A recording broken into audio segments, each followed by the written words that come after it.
জি। এখন আমাকে শুনতে পাচ্ছেন কি? আচ্ছা, ঠিক আছে। তো এখন আমরা মূলত দেখব যে ওহমের সূত্রটা কি। তো ওহমের সূত্রটা মূলত ডিফাইন করা হয়েছে যে আমাদের যদি টেম্পারেচার নির্দিষ্ট থাকে, যদি আমাদের টেম্পারেচার নির্দিষ্ট থাকে, সেটা ফর এক্সাম্পল মনে করেন যে একটা কন্ডাক্টর আছে এখানে।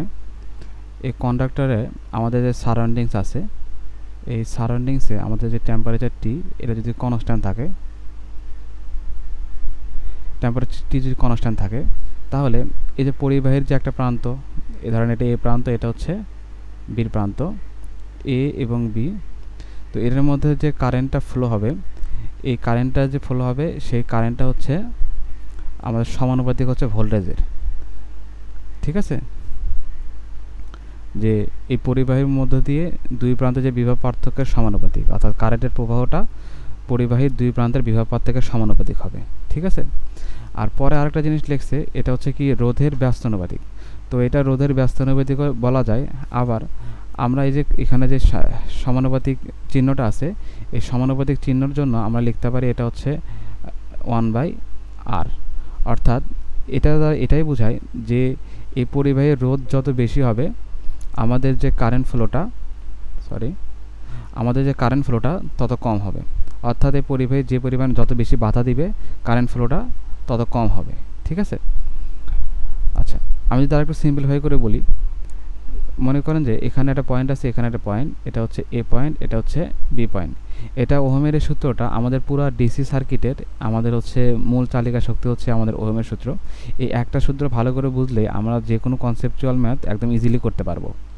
তো এখানকার ভোল্টেজ যদি ভিএ হয়, এখানকার ভোল্টেজ যদি ভিবি হয়, আমাদের যদি কখনো বের করতে বলে যে এই দুটা পয়েন্টের মধ্যে ভোল্টেজ ডিফারেন্স কত, তাহলে আমরা ভিএ মাইনাস ভিবি যেটা পাবো, ভিএবি, এটার নাম দেবো ভিএবি, এটা হবে ভিএ মাইনাস ভিবি।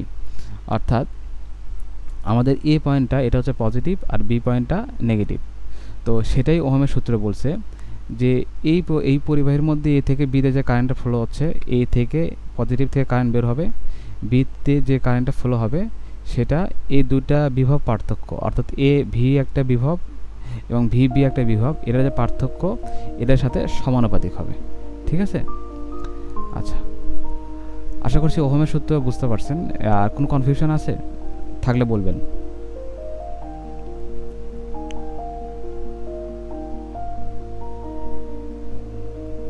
আমাকে শুনতে পাচ্ছেন? নেই? আচ্ছা, তো ওহমের সূত্রে কিছু সীমাবদ্ধতা আছে। তো এই সীমাবদ্ধতা কি হচ্ছে যে এটা যে তাপমাত্রার পরিবর্তন হলে এই ওহমের সূত্রটা প্রযোজ্য নয়।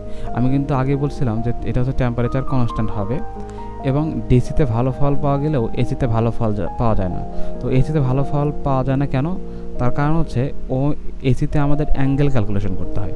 তো এখানে আমাদের ওহমের সূত্রে কোনো অ্যাঙ্গেলের বিষয়গুলো নিয়ে আলোচনা করা হয়নি। তো এটা হচ্ছে মোটা দাগে আমাদের বিষয়। আর জিনার ডায়োড বা ভোল্টেজ রেগুলেটরের ক্ষেত্রে আমাদের এই সূত্র প্রযোজ্য নয়। অর্থাৎ ভোল্টেজ রেগুলেটরে আমরা পরবর্তী যখন ইলেকট্রনিক্স করব তখন এই জিনিসগুলো আমরা আলোচনা করব।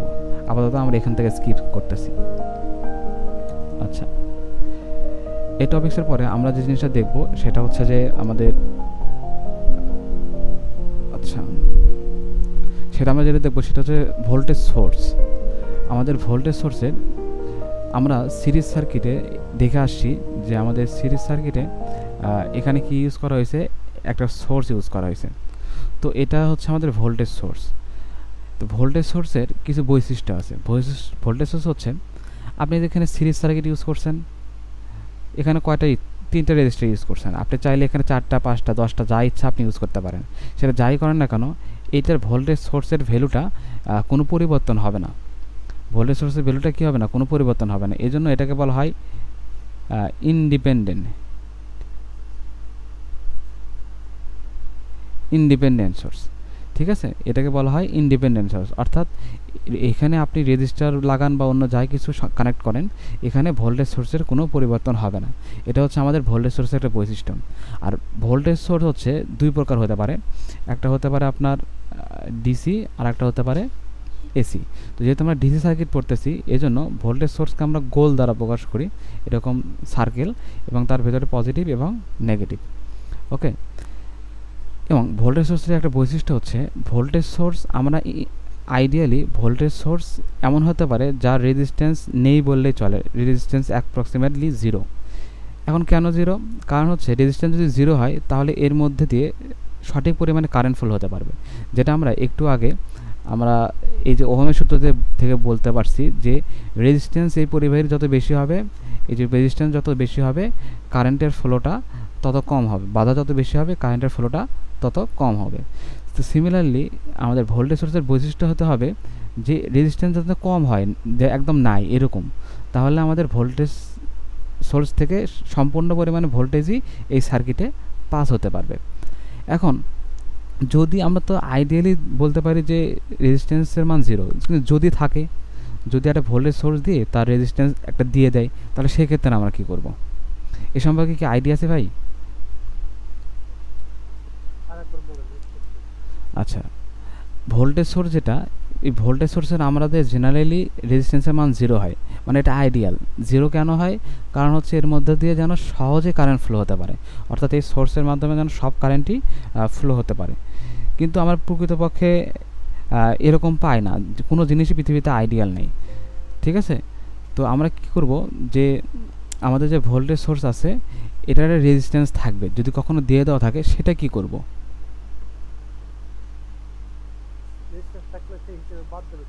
না, বাদ দিব না। যদি রেজিস্ট্যান্স থাকে তাহলে এটা আমরা ক্যালকুলেশন করব। ক্যালকুলেশনটা কীভাবে করব? ক্যালকুলেশনটা আমরা সিরিজে করব, এভাবে আমরা সিরিজে করব। আপনি এই পাশেও রেজিস্ট্যান্স কানেক্ট করতে পারেন বা এটার এই পাশেও কানেক্ট করতে পারেন, ডাজন্ট ম্যাটার। বাট ভোল্টেজ সোর্সের যদি রেজিস্ট্যান্স থাকে তার মানে সে সিরিজে একটা রেজিস্ট্যান্স কানেক্টেড আছে, কেমন? আচ্ছা, হ্যাঁ হ্যাঁ, সেটা বাদ যাবে। এই জন্য এটাকে আমরা কানেকশন করবো কোথায়? এই ভোল্টেজ সোর্স যেখানে থাকবে তার সাথে সিরিজে। আর সিরিজে আমরা কীভাবে বলতেছি যে এখান দিয়ে কারেন্ট ফ্লো হওয়ার একটাই মাত্র পথ।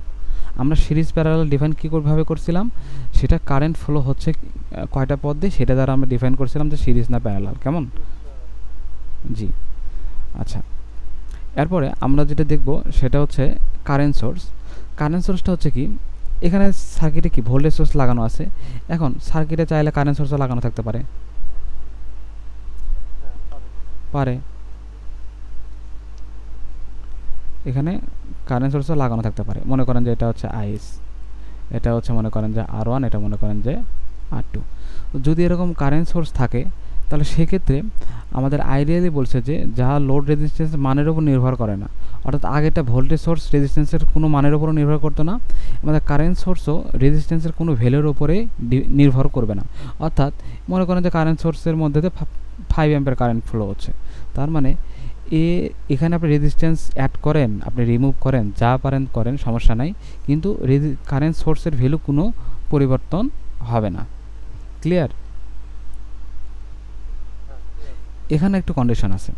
এখানেও কন্ডিশন হচ্ছে আমাদের যে কারেন্ট সোর্স এটার যে ইন্টারনাল রেজিস্ট্যান্স এটার মান অ্যাপ্রক্সিমেটলি ইনফিনিটি। ইনফিনিটি অর্থ হচ্ছে যে এই কারেন্ট সোর্সের কোনো মানে রেজিস্ট্যান্সের পরিমাণ অনেক বেশি হতে হবে।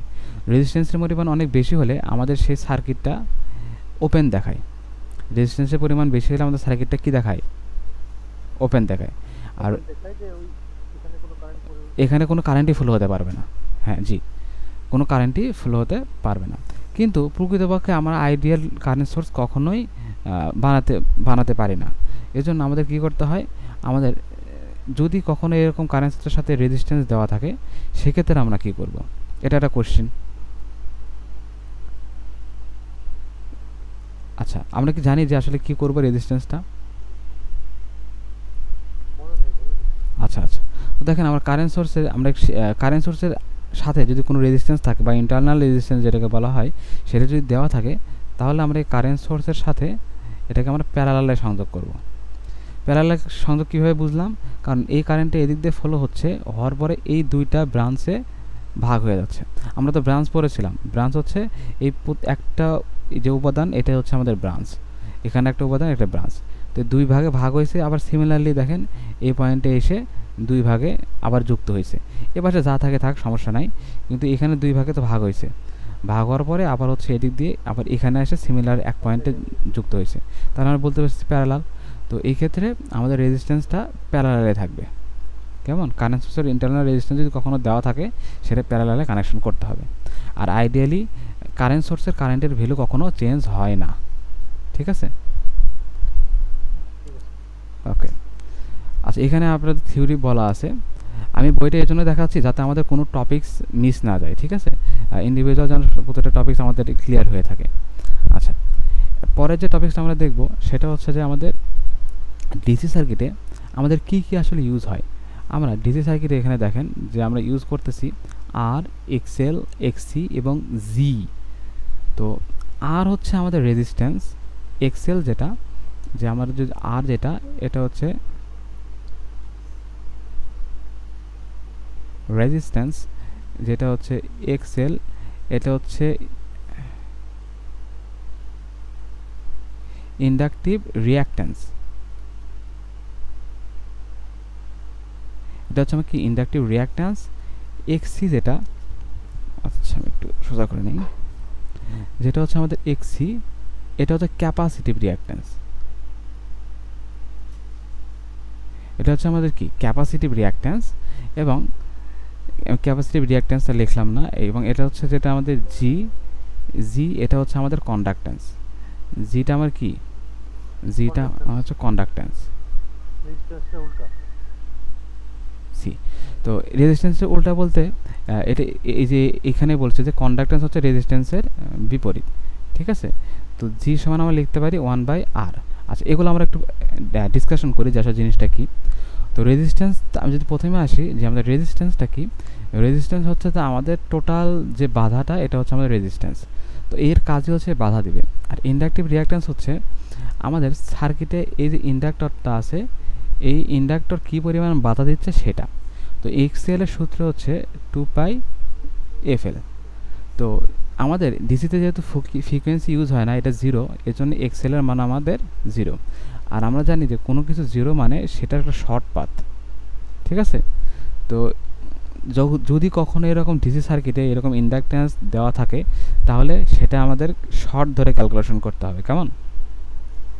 আমরা অঙ্ক করলে এটা ক্লিয়ার হব।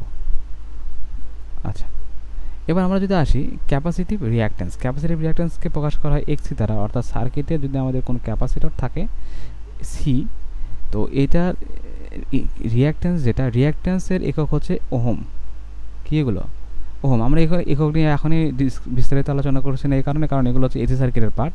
আমরা জাস্ট হচ্ছে এখানে দেখতেছি যে কোনগুলো ইউজ হবে এবং কোনগুলো ইউজ হবে না। নর্মালি আমাদের এখানে দেখছি যে রেজিস্টরটা ইউজ হয়, আর ইন্ডাক্টর ইউজ হয় না। কেন? কারণ ওটা শর্ট হয়ে যায়, একটা কন্ডাক্টরের মতো হয়ে যায়। আর ক্যাপাসিটরটা কী হয়? ক্যাপাসিটরের সূত্র হচ্ছে 1/2πfc। তো এখানে এফের মান যেহেতু 0, তাহলে 1/0 মানে পুরোটাই 0, তাহলে এটা হয়ে যাবে ইনফিনিটি। তো ইনফিনিটি মানে আমরা একটু আগে দেখে আসলাম যে তার রেজিস্ট্যান্সের পরিমাণ অনেক বেশি, এই জন্য এটা ওপেন হয়ে যাবে। এই জন্য এটা একদম হচ্ছে এর ভিতর দিয়ে কোনো কারেন্টই ফ্লো করতে দেবে না। কেমন? এর ভিতর দিয়ে কোনো কারেন্টই ফ্লো করতে দিবে না। ওকে, তো এই জন্য আমাদের ডিসিতে ক্যাপাসিটিভ রিঅ্যাক্ট্যান্স বলেন বা ইন্ডাকটিভ রিঅ্যাক্ট্যান্স বলেন, কিছুই ফ্লো হয় না। ঠিক আছে? আমরা একটু পরে একটা সার্কিটে আমরা একটু আলোচনা করব। আর কন্ডাক্ট্যান্স হচ্ছে কি? কন্ডাক্ট্যান্স হচ্ছে জি, এই জি ইজ ইকুয়াল টু 1/r। এই জি ইজ ইকুয়াল টু কি 1/r, অর্থাৎ রেজিস্ট্যান্স যে পরিমাণ বাধা দিবে এটাকে যদি ইনভার্স করি, মানে ওই পরিমাণ বাধা কম দিবে হচ্ছে আমাদের কি বলে কন্ডাক্ট্যান্স। ওই পরিমাণে বাধা আমাদের কম কি দিবে? কন্ডাক্ট্যান্স। ঠিক আছে? আর কন্ডাক্ট্যান্সের একক নিয়ে আমরা আলোচনা করি, সেটা হচ্ছে কন্ডাক্ট্যান্সের একককে সিমেন্স দ্বারা প্রকাশ করা হয় বা মোহ দ্বারা প্রকাশ করা হয়। সরি, সিমেন্স বা আমরা অবলিক দিতে পারি, এটা হচ্ছে মোহ, সিমেন্স বা মোহ। কেমন? তো নর্মালি অ্যাজ ইউজুয়ালি আমরা সিমেন্স এখন ইউজ করবো না, এগুলো হচ্ছে আমরা এসি সার্কিটে ইউজ করি। আমরা মূলত এখানে ডিসিতে এই যে সিমেন্স এককটা ইউজ করব। কেমন? জি, এখন আমি যদি আপনাকে একটু এক্সাম্পল দিয়ে এই জিনিসটা বুঝাই, মনে করেন যে সার্কিটটা এরকম আছে, এইরকম একটা সার্কিট আছে। এখানে মনে করেন যে কারেন্ট সোর্স আছে, এবং মনে করেন যে এখানে একটা ক্যাপাসিটর আছে। এটা হচ্ছে আর, এটা হচ্ছে এল, এটা হচ্ছে R2 ধরেন, এটা R1 দেন, এটা সি দেন, এটা আই দেন, আইএস দেন। এখন এটার সিম্পলিফাই সার্কিট ডিসিতে কেমন হবে? আমরা যেহেতু ডিসি পড়তেছি, সিম্পলিফাইড সার্কিট ডিসিতে কেমন হবে? তো এটার সিম্পলিফাইড ডিসিতে বলেন। প্রথমে আমরা কারেন্ট সোর্স থেকে আসি, প্রথমে দেখেন আমরা সিকোয়েন্স যেই কারেন্ট সোর্স থেকে, আমাদের কারেন্ট সোর্স কি চেঞ্জ হবে? এটা তো ইন্ডিপেন্ডেন্ট, মানে এর কোনো চেঞ্জ হবে না, এখানে যা পারেন আপনি করেন, এর কোনো চেঞ্জ হবে না, ঠিক আছে? তো আমরা এখানে আইএস দিলাম, এবং এরপরে যে রেজিস্ট্যান্স আছে সেটা কি থাকবে না থাকবে না? থাকবে। তাহলে R1 আমাদের থাকলো। এবার এল আছে, এল কি আমাদের থাকবে না থাকবে না? তার মানে এই পথটা আমাদের কী হয়ে যাবে? শর্ট হয়ে যাবে। ওকে, এবার যে ক্যাপাসিটর যেটা, এবার আচ্ছা এরপরে হচ্ছে আমাদের আরেকটা রেজিস্ট্যান্স, এটা তো থাকবে R2। এবার এই যে ক্যাপাসিটর এখানে ছিল, এটা কি হবে? ওপেন হয়ে যাবে। তার মানে কি দেখেন, একটা একদম পুরো সিরিজ সার্কিট হয়ে গেছে না? এবার এই যে আমরা বলছিলাম যদি এর যদি ইন্টারনাল রেজিস্ট্যান্স মনে করেন যে R দেওয়া আছে, তাহলে সেটা কি করব? সেটা হচ্ছে এইটার সাথে আমরা কি করব? প্যারালাল কানেকশন করে দেব। ক্লিয়ার?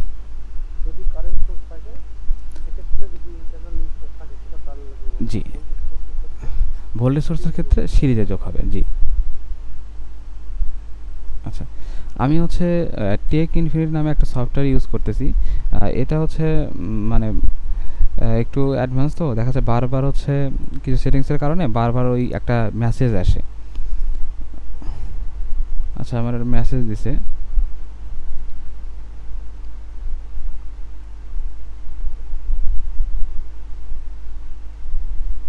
আচ্ছা, ওকে, তো ঠিক আছে, বুঝতে পারছেন বিষয়টা? আচ্ছা, ঠিক আছে, আমরা তাহলে এখানে আমরা এই জিনিসটা একটু ক্লিয়ার করে দিই, মোটামুটি যেহেতু আমরা বুঝতে পারছি।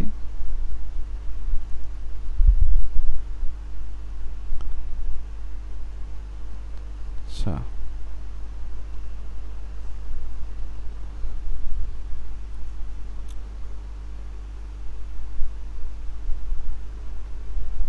আচ্ছা, এবার আমরা যে জিনিসটা দেখব সেটা হচ্ছে আমাদের ফর্মুলাগুলা।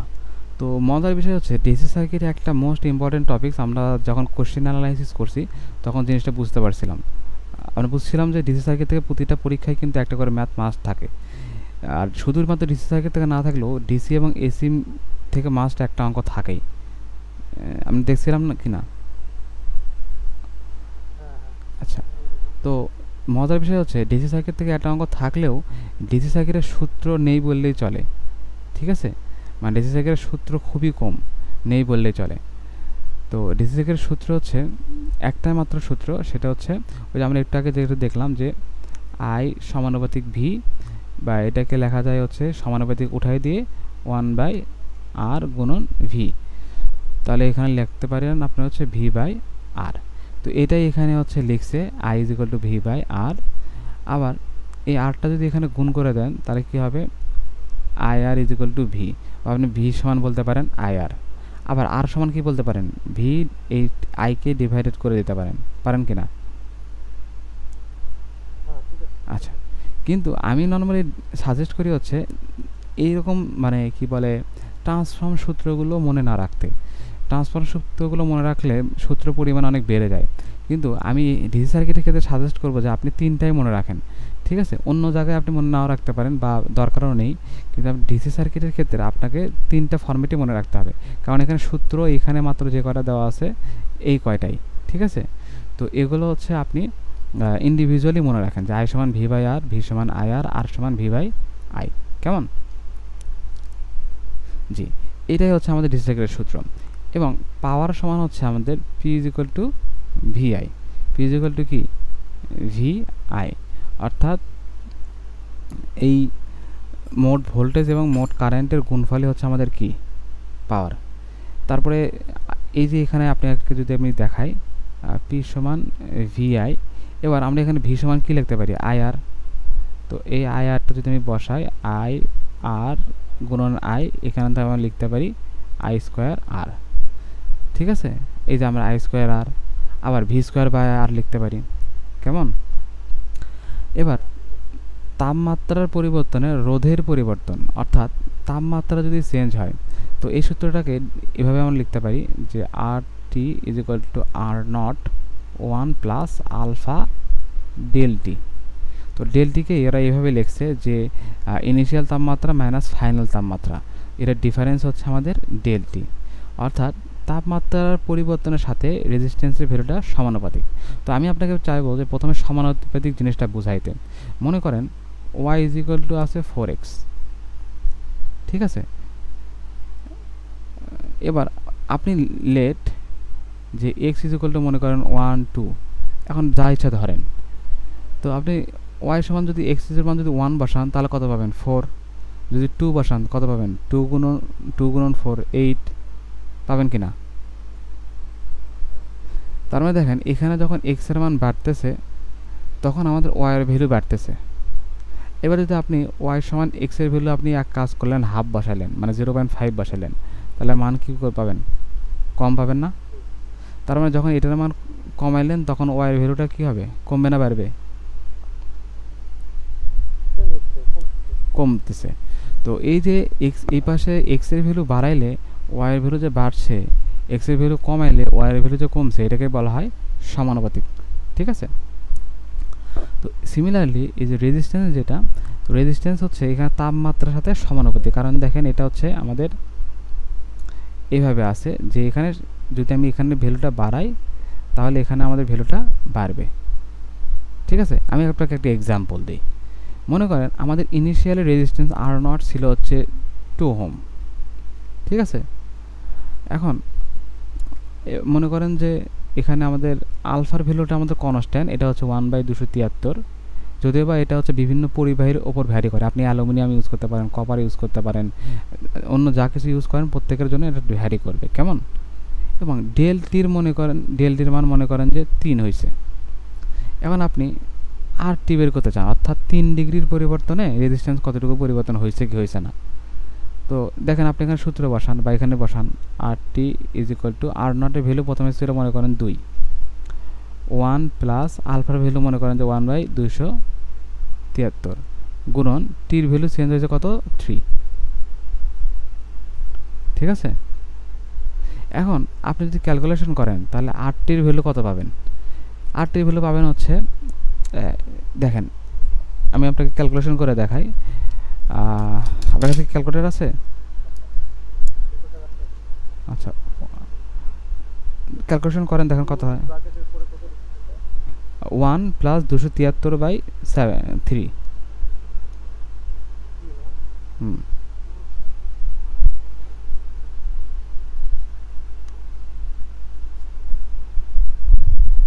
ক্যালকুলেশন করছেন?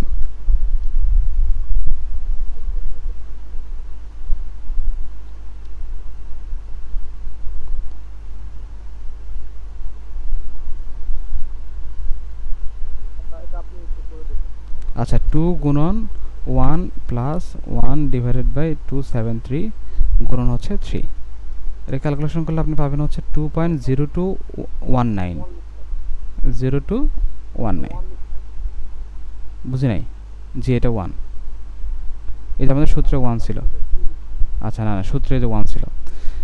দেখেন তাহলে এখান থেকে আমি জাস্ট এটা আমি আপনাকে সহজে বোঝানোর জন্য আপনাকে করে নিলাম জিনিসটা, না হলে আমি এখান থেকে বুঝাইতাম। সেটা কি দেখেন, এই যে 1 আছে না, 2 যদি 1 এর সাথে গুণ করেন কত 2 হবে, কিন্তু দেখেন এখানে 3 1/273 গুণন 3 মানে এখানে সামথিং কিছু একটা ভ্যালু তো আছে, মানে 0 পয়েন্ট সামথিং হলেও তো কিছু একটা ভ্যালু আছে। সেটা যদি 1 এর সাথে যোগ করেন তাহলে 1 এর চেয়ে কম পাবেন না বেশি পাবেন? বেশি পাবেন। তো ওই 1 এর চেয়ে বেশি দ্বারা যদি 2 কে গুণ করেন তাহলে অবশ্যই 2 এর চেয়ে বেশি পাবেন। এইটা দেখেন আসে 2 এর চেয়ে বেশি আসে। 2 এর চেয়ে সামথিং কত বেশি আসছে ওটা আমাদের মানে ফোকাস পয়েন্ট না, আমাদের মূলত 2 এর চেয়ে বেশি আসছে কিনা। তো এখানে তার মানে দেখেন তাপমাত্রার পরিবর্তন এখন কমুক বাড়ুক সেটা আলাদা বিষয়, আমরা অত পজিটিভ হলে নেগেটিভ এগুলো আসবো না, আমরা জাস্ট চেঞ্জটা দেখতেছি যে টেম্পারেচার যদি পরিবর্তন হয় তাহলে রেজিস্ট্যান্সের উপর কী পরিমাণে ইফেক্ট পড়ে, ঠিক আছে। তো আমরা দেখলাম যে টেম্পারেচার 3 ডিগ্রি পরিবর্তন হয়েছে, তার মানে কি এখন হচ্ছে এটার রেজিস্ট্যান্সের ভ্যালুটা পরিবর্তন হয়েছে। এবার যদি বলি যে তাপমাত্রা যদি বাড়ে, মানে মনে করেন যে এটার ভ্যালুটা আরও বেড়ে গেল, তার মানে কি এই ভ্যালুটা আরও বাড়বে। এবার যদি এই ভ্যালুটা কমে তাহলে এই রেজিস্ট্যান্সের ভ্যালুটা কী হবে, কমবে। এটাকে বলা হয় সমানুপাতিক সম্পর্ক। কেমন? হ্যাঁ, এটা থেকে হচ্ছে এটা থেকে এই সূত্রটা এই জন্যই বললাম, এটা আপনার ম্যাথিক্সের ক্ষেত্রে কম লাগবে, কিন্তু এমসিকিউ আমি বেশ কয়েকবার মানে দেখছি আর কি। এটা হচ্ছে এমসিকিউ এর জন্য গুরুত্বপূর্ণ আর কি এই সূত্রটা, মানে ডিসি সার্কিট থেকে 4-5টা অঙ্ক, মানে 4-5টা এমসিকিউ টাইপ খুব গুরুত্বপূর্ণ, তার মধ্যে এটা হচ্ছে আপনাদের এমসিকিউ এর জন্য গুরুত্বপূর্ণ জব প্রিপারেশনের জন্য। আচ্ছা, এবার মূলত সূত্র রিলেটেড আলোচনা আমাদের শেষ। শুধুমাত্র এখানে আরেকটা ক্যারেক্টারিস্টিক নিয়ে আমরা আলোচনা করব। যেহেতু আপনাকে আমি সমানুপাতিক ব্যস্তানুপাতিক বোঝাতে পেরেছি, সেক্ষেত্রে আমরা এখন দেখব যে আমরা যে পরিবাহীগুলো ইউজ করতেছি, সেই পরিবাহী কন্ডাক্টর যদি তার সাইজের উপর আসলে কী পরিমাণ ডিফাইন করে, অর্থাৎ তার সাইজ যদি বড় ছোট হয়, সেক্ষেত্রে আমাদের রেজিস্ট্যান্সের ভ্যালুটা কমবে না বাড়বে। আর রেজিস্ট্যান্সের ভ্যালু যদি কমে বা বাড়ে, তাহলে আমরা এর আগে দেখে আসছি যে এখানে যে এটার সাথে কি রেজিস্ট্যান্সের ভ্যালুর সাথে আমাদের কারেন্টের ভ্যালু কি সম্পর্ক আছে কি নাই? জি আছে। আমি তাহলে এটা একটু ইরেজ করে দিই।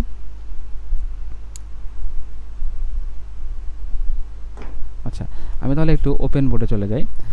ওপেন বোর্ডের ক্ষেত্রে আপনাকে তাহলে ওপেন বোর্ডটা একটু শেয়ার করতে হবে। আমি আপনাকে ওপেন বোর্ডটা শেয়ার করতেছি।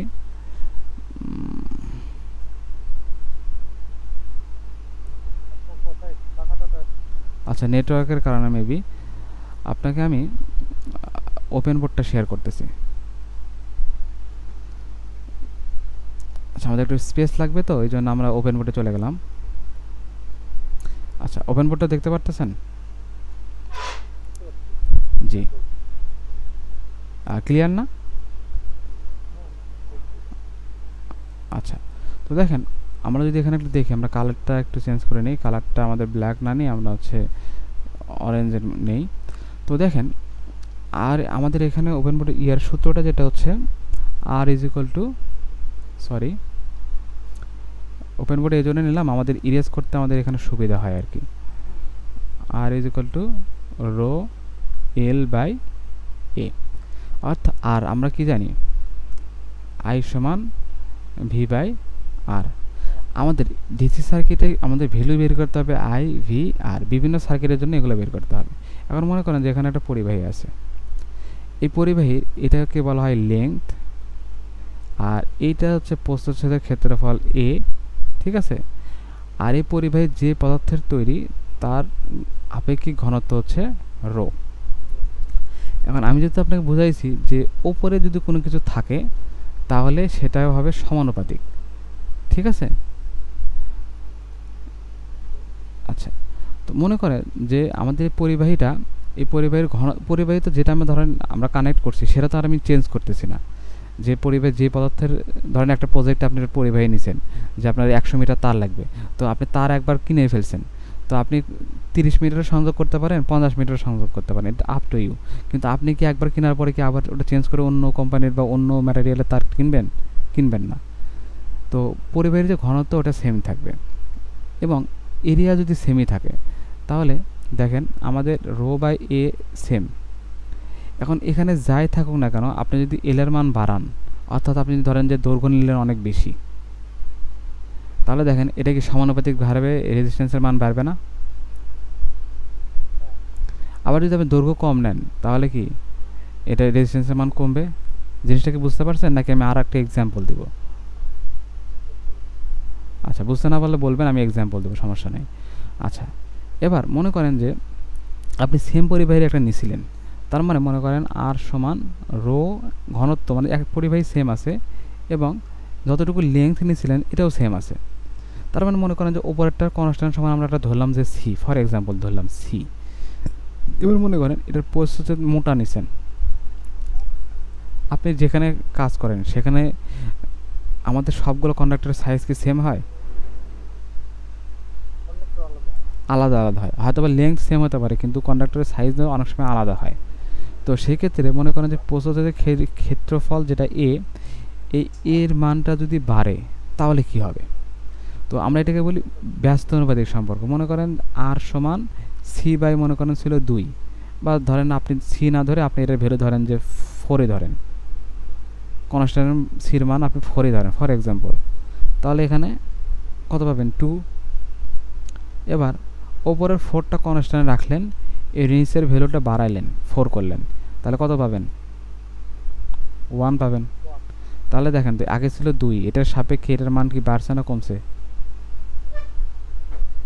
এটার মান 2 এর সাপেক্ষে 4, আপনি কি এই ক্ষেত্রফল 4 করছেন না, তার মানে কি এটা বাড়াইছেন। এখন সেই হিসাবে এখানে কি এখানে যে ভ্যালু পাইছিলেন তার সাপেক্ষে এখানে কি কম পাইছেন না? এই জন্য বলা হয় R is equal to rho L by A. এখানে হচ্ছে এটা যদি বাড়ে তাহলে এটা হচ্ছে কমবে, আর এটা যদি কমে তাহলে এটা হচ্ছে বাড়বে। এই দুইটা প্রশ্ন, কোন দুইটা প্রশ্ন? এক নাম্বারটা হচ্ছে R T is equal to R naught 1 plus alpha delta, আর 2 নাম্বার হচ্ছে R is equal to rho L by A. এই দুটা প্রশ্ন আপনাদের এমসিকিউ এর জন্য মোস্ট ইম্পর্টেন্ট, ঠিক আছে? এখান থেকে আপনি থিঙ্কিং রিলেটেড প্রশ্ন আসতে পারে। তো আমরা বিভিন্ন সূত্র দেখছি, বিভিন্নগুলো মনে রাখতে পারছি, কিন্তু আপনি যদি এখান থেকে আবার এ সমান এ বের করতে বলতে পারে, যে তাহলে এই সমান কি লেখা যায়? রো এল বাই আর। এই এটা পাশে পার করে দিলাম, আরটা নিচে নিয়ে এসে দিলাম,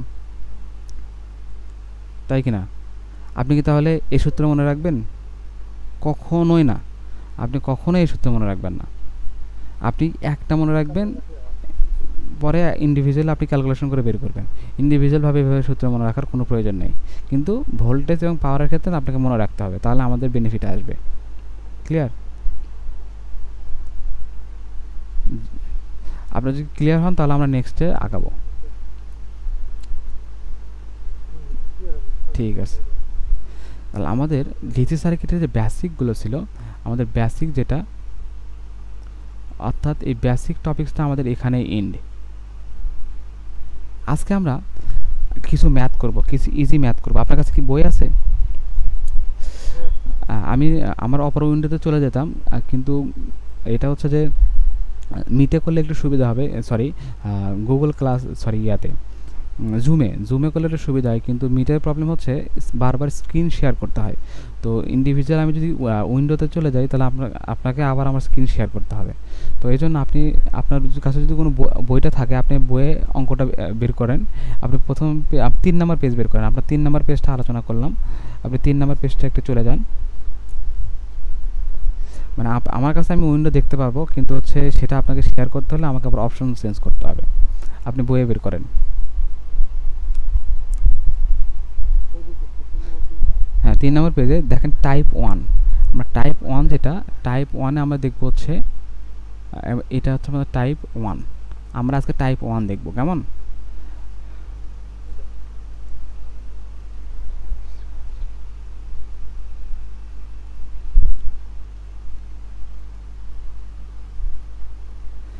সিরিজ প্যারালাল সার্কিট।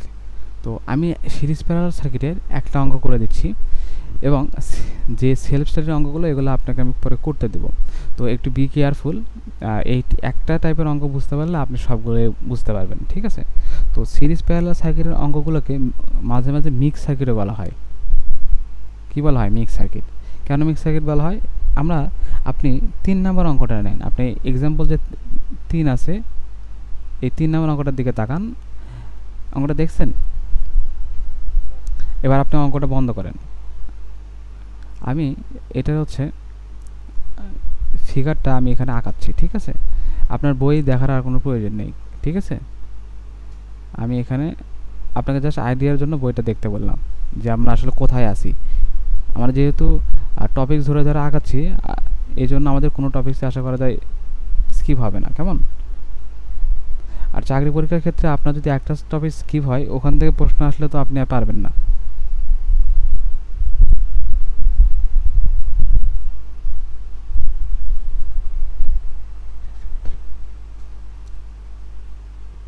ওকে, এবং এখানে দেখেন এই পয়েন্টটা বলছে এ, এটা হচ্ছে বি। তো আমাকে এখানে বলছে যে find out R A B, অর্থাৎ আর এ বি মানে এ এবং বির মধ্যে যে রেজিস্ট্যান্স আছে এটা বের করতে হবে, ঠিক আছে? এখন দেখেন, খেয়াল করেন যে এখানে দেখেন, আগে আমি আপনাকে কি পড়াইছি, সিরিজ এবং প্যারালাল পড়াইছি।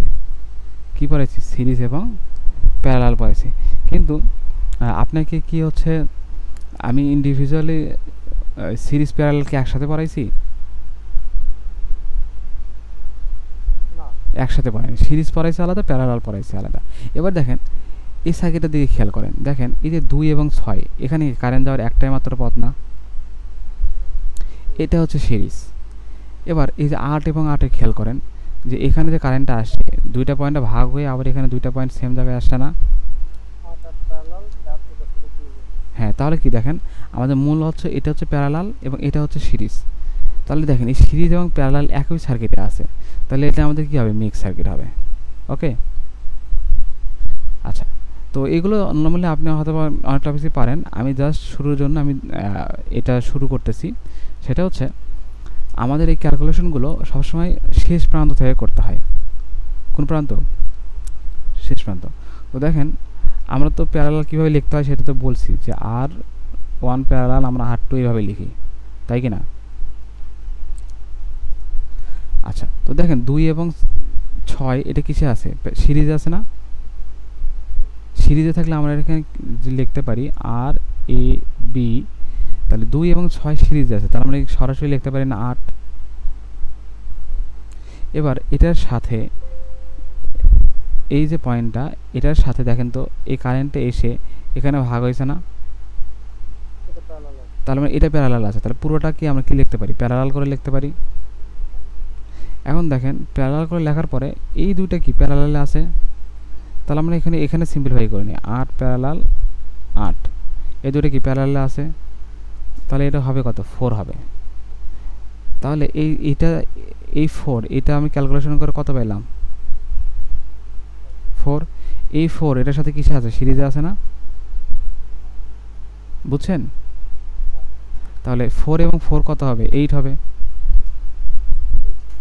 এই হচ্ছে আমাদের 8। ঠিক আছে, তাহলে কি দুইটা প্যারালাল কাজ হয়ে গেল। এখন আমরা যদি সিম্পলিফাই করে আঁকাই, তো দেখবেন যে এটা দেখতে জাস্ট এরকম হয়ে গেছে, এটা এরকম হয়ে গেছে। আর এই দুইটা প্যারালাল করার পরে রেজিস্ট্যান্স যেটা, সেটা হচ্ছে এইখানে চলে আসছে। ঠিক আছে, আর এখানে একটা হচ্ছে 6 আর একটা হচ্ছে 3। তাহলে দেখেন তো এই পুরোটার সাথে এই 6 এবং 3 কিসে আছে? প্যারালাল আছে না? 6 প্যারালাল 3, 6 প্যারালাল 3, 6 প্যারালাল 3, এবং এই সবগুলো মিলে যে আমরা একটা করছি, এই দুইটার মাঝখানে কী হবে? সিরিজ হবে না? এই যে দেখেন, এই যে আমরা এই প্যারালাল করে যে একটা পাইছি আর এই দুটো প্যারালাল করে যে একটা পাইছি, এইরা নিজেদের মধ্যে কিসে আছে?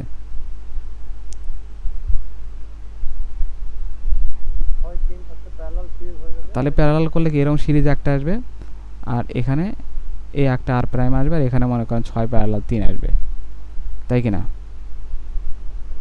তাহলে কি এখানে দেখুন তো একদম সিরিজ সার্কিট না? এই দেখেন আমরা সেই কাজটাই করছি, সিরিজ সার্কিট করছে। ওকে, তাহলে আমরা যদি এখানে ক্যালকুলেশন করি, আমাদের শর্টকাট জিনিস হচ্ছে যে আমরা যদি সেম প্যারালাল করি, আপনি ক্যালকুলেশন করে দেখবেন সেম প্যারালাল করি। আচ্ছা, আমি আপনাকে একটা ক্যালকুলেশন দেখাই, না হলে আপনি ক্লিয়ার হবেন না। আপনাকে আমি ক্যালকুলেশন দেখাই।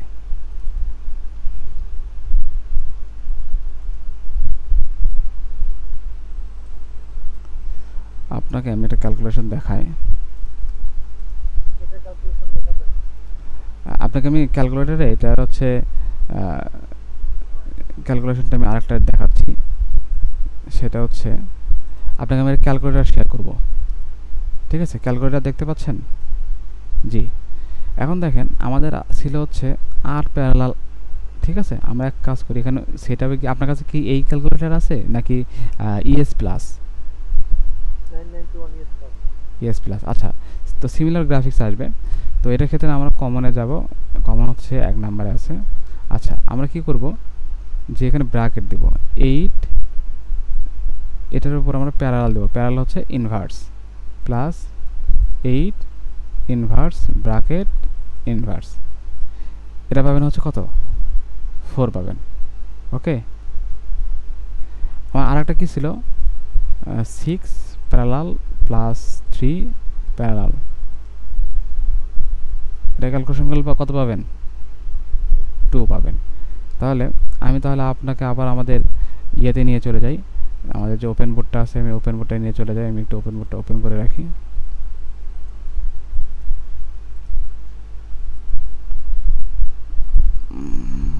ঠিক আছে, তো দেখেন আমরা এই যে ক্যালকুলেশন করে কত পাইছি? 4 পাইছি না? আর এটা ক্যালকুলেশন করে কত পাইছি? 2 পাইছি না? এটা তো আপনি সহজে করে ফেলতে পারবেন 6। তো আমরা এখানে বলতে পারি যে দুইটা যদি সেম মানের প্যারালাল থাকে তাহলে সেটা হয়ে যাবে অর্ধেক। ঠিক আছে,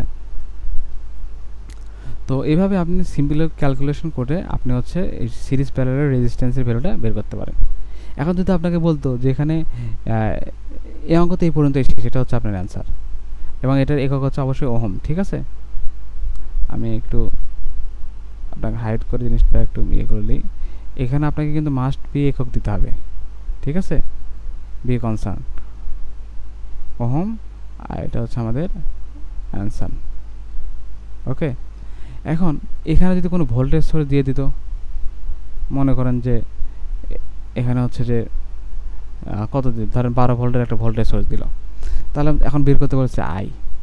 তো মোট কারেন্ট আই সমান, আপনি কি সূত্র শিখছেন যে আই সমান ভি বাই আর। তাহলে ভির মান 12, 6, তাহলে কত? 2 অ্যাম্পিয়ার, তাই কি না? বা মনে করেন যে এখানে আপনার কারেন্টের ভ্যালু দিয়েছে 2, কারেন্টের ভ্যালু কত দিয়েছে? 2। তখন আপনি কি করবেন? তখন আপনি কি সূত্র শিখছেন? ভি সমান আই আর। তাহলে এই সার্কিটের মোট রেজিস্ট্যান্স হচ্ছে আপনার 6, কারেন্টের ভ্যালু 2, তাহলে কত ভোল্ট পাবেন? 12 ভোল্ট। তো এভাবে আপনি total resistance, ampere current, voltage সব কিছু আপনি ফাইন্ড আউট করতে পারবেন। তো টাইপ 1 যেটা আছে, এই টাইপ 1টা আপনি হচ্ছে দেখবেন, এবং টাইপ 1-এর যে সেলফ স্টাডিটা আছে, এই টাইপ 1-এর সেলফ স্টাডিটা দেখবেন। আর নেক্সটে আমরা এই যে প্রত্যেকটা ব্রাঞ্চের কারেন্ট কীভাবে বের করতে হয় এটা আমরা ইন্ডিভিজুয়াল দেখব। ঠিক আছে, তো আজকের ক্লাস হচ্ছে এখানে শেষ। নেক্সট ক্লাসে আমরা হচ্ছে দেখব হচ্ছে কারেন্ট, ভোল্টেজ, এগুলো হচ্ছে কীভাবে ক্যালকুলেশন করতে হয়, অর্থাৎ এই 6 ওহমের ভোল্টেজ কীভাবে ক্যালকুলেশন করবেন, 3 ওহমের ভোল্টেজ কীভাবে ক্যালকুলেশন করবেন, কারেন্ট কীভাবে ক্যালকুলেশন করবেন, এগুলো আমরা নেক্সট ক্লাসে দেখব। ঠিক আছে।